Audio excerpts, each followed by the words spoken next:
এই দৃশ্য কোনো আতশবাজি কিংবা উল্কাপতনের নয়, বরং এটি হলো হামাসের ছোড়া রকেটের দৃশ্য। বর্তমান মধ্যপ্রাচ্যের ইসরায়েল এবং প্যালেস্টাইন ইস্যুর সবথেকে গুরুত্বপূর্ণ বিষয় হয়ে দাঁড়িয়েছে হামাস।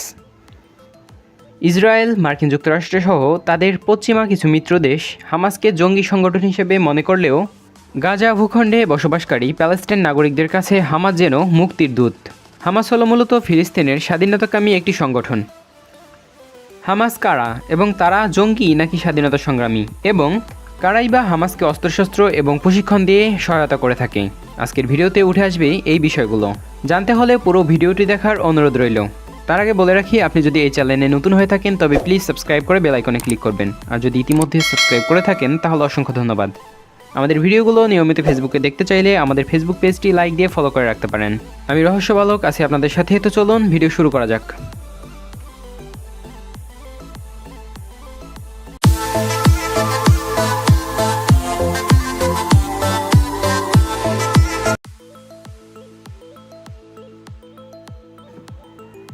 হামাস একটি প্যালেস্টাইন যোদ্ধা গোষ্ঠী। 2007 সাল থেকে গাজা ভূখণ্ডের শাসন ক্ষমতা রয়েছে তাদের হাতে। 1987 সালে ওয়েস্ট ব্যাংক এবং গাজা ভূখণ্ডে ইসরায়েলি দখলদারিত্বের বিরুদ্ধে যে প্যালেস্টাইন আন্দোলন শুরু হয়েছিল, সেই আন্দোলন থেকে মূলত জন্ম হয়েছে হামাস গোষ্ঠীর। হামাস শব্দটি এসেছে মূলত হরকত আল মুকাওয়ামা আল ইসলামিয়া এর সংক্ষিপ্ত রূপ হতে। আরবি এই বাক্যবন্ধের অনুবাদ করলে দাঁড়ায় ইসলামী প্রতিরোধ আন্দোলন। 1987 সালে আহমেদ ইয়াসিন এবং আবদেল আজিজ আল রান্টিসি মিশরীয় সংগঠন মুসলিম ব্রাদারহুডের শাখা হিসেবে এটি প্রতিষ্ঠা করেছিলেন। 2007 সালে 38 বছর পর গাজা ভূখণ্ড থেকে মিশরীয় দখলদারিত্ব উঠে যাওয়ার পর সংসদীয় নির্বাচনে জয়লাভ করে হামাস।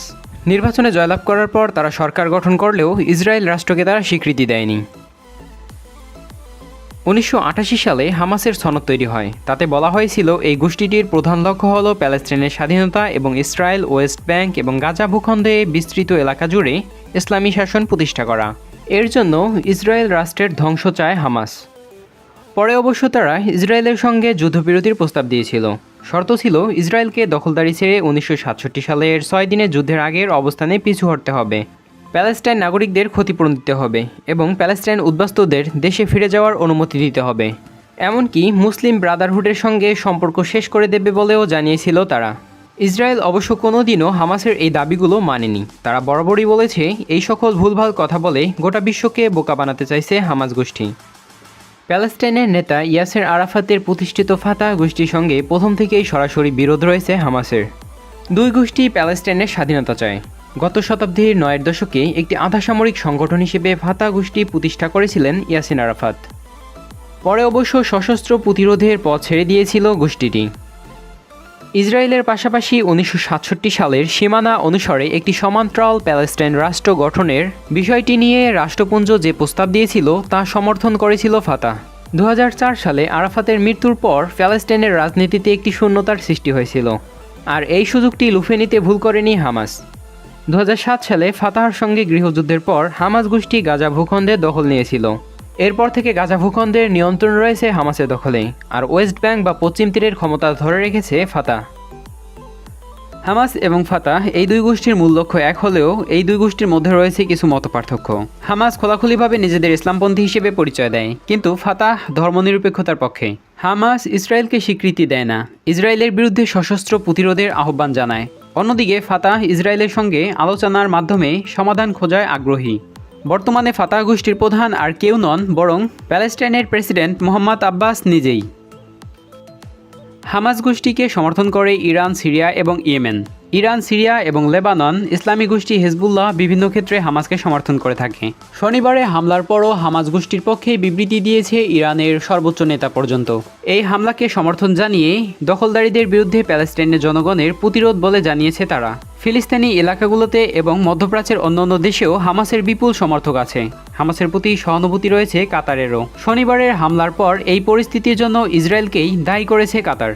আরব লীগ এবং জর্ডানও বর্তমান সংঘাতের জন্য ইসরায়েলকেই দায়ী করেছে।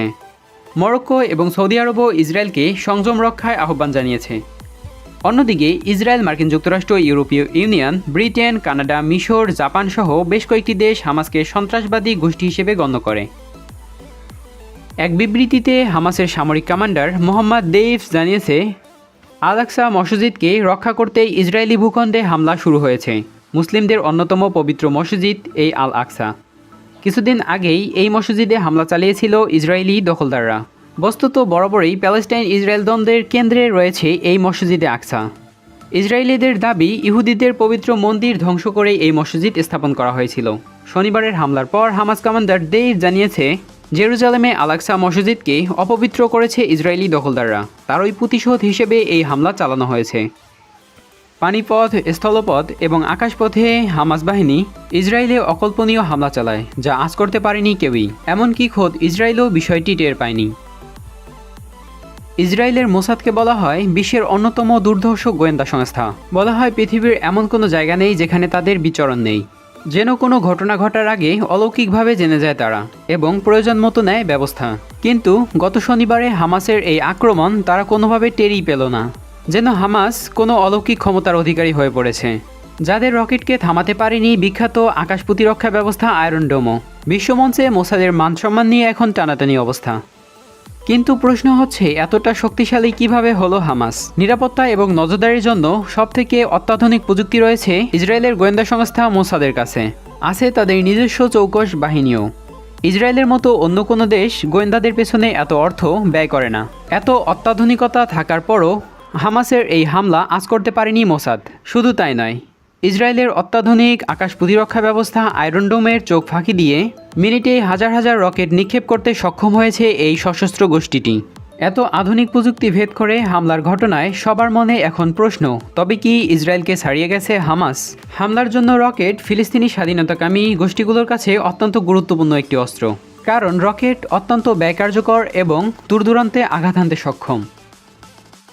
ধারণা করা হয় 2005 সালের পর থেকে ইরান এবং সিরিয়ার কোনো গোপন চৌকির মাধ্যমে এই রকেটগুলো সরবরাহ করা হয়ে থাকে।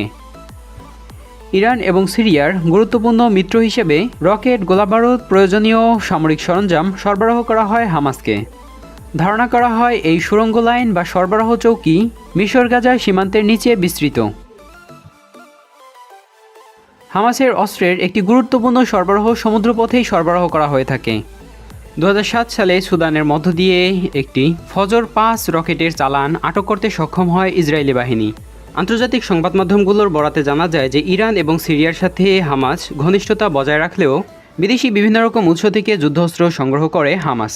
অর্থাৎ এ থেকে সহজেই বোঝা যায় যে হামাসের অস্ত্রভাণ্ডার শুধু তার মিত্র দেশগুলোর কাছেই নির্ভরশীল নয়। অর্থাৎ হামাসের অস্ত্র সংগ্রহের কৌশল বহুমুখী। তবে হামাসের অস্ত্রের প্রধান উৎস ধরা হয় ইরানকে। তবে এর মধ্যে 2012 সালে সিরিয়ার গৃহযুদ্ধে আল আসাদ সরকারকে অস্বীকৃতি জানালে হামাসকে সব ধরনের সামরিক সহায়তা বন্ধ করে দেয় ইরান। এরপর 2017 সালে পুনরায় হামাসকে অর্থায়ন শুরু করে ইরান। 2020 সালে মার্কিন পররাষ্ট্র দপ্তর জানিয়েছে যে ইরান হামাস এবং ফিলিস্তিনের ইসলামিক জিহাদকে বার্ষিক $100 মিলিয়ন সহায়তা করেছে বলে ধারণা করা হয়। আশা করি ভিডিওটিতে হামাস সম্পর্কে গুরুত্বপূর্ণ তথ্য উপস্থাপন করতে সক্ষম হয়েছি। ভিডিওটি ভালো লাগলে অবশ্যই লাইক করবেন, কমেন্ট করে জানাতে পারেন আপনার মূল্যবান মতামত। ভিডিওটি বন্ধুবান্ধবদের সাথে শেয়ার করতে পারেন এবং আমাদের চ্যানেলে নতুন হলে সাবস্ক্রাইব করে পাশে থাকার অনুরোধ রইল। একই সাথে আমাদের চ্যানেলের অন্যান্য ভিডিওগুলো দেখার আমন্ত্রণ রইল। দেখা হতে পারে পরের কোনো ভিডিওতে। ততক্ষণে সাবধানে থাকুন, সতর্ক থাকুন। ধন্যবাদ।